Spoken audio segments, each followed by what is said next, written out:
মটর ডাল নুন হলুদ দিয়ে আর একটা লঙ্কা দিয়ে আমি সিটি দিয়ে রেখেছি। এই যে, আর এই যে এইগুলো দেবো।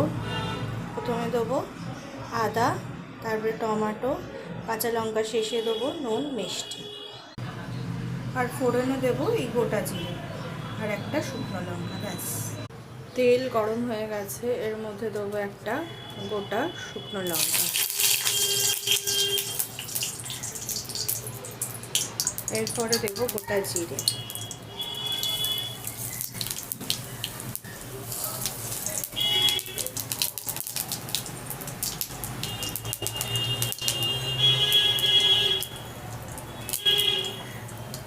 এরপরে টমেটোটা দিয়ে দেবো।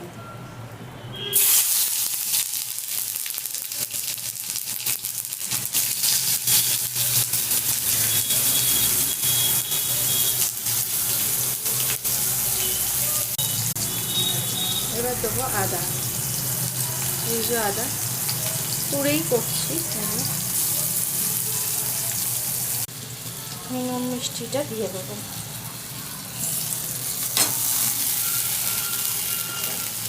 এরপরে দিয়ে দেবো মটর ডালটা, যে ডাল দিয়ে দিয়েছি। এবার এই লঙ্কাগুলো চিড়ে দিয়ে দেবো। ব্যাস, হয়ে গেল মটর ডাল।